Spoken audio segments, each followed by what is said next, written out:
When an atom becomes a positive ion, the radius of the atom, and then they want to know, does it decrease, does it increase, or does it remain the same? First, let's define atom. An atom is a neutral particle. And by neutral, I mean the number of protons is equal to the number of electrons. So you can find that on your periodic table. You can see, we're going to take sodium for example.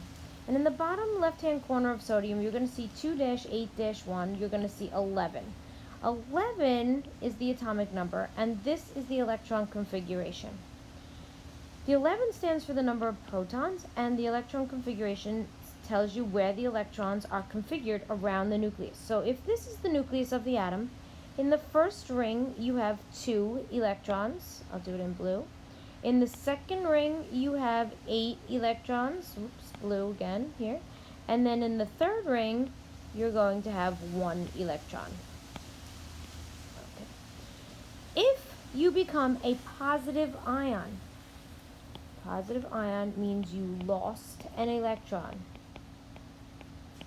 Which electron are you going to lose? Well, of course you're going to lose the one that's on the outside.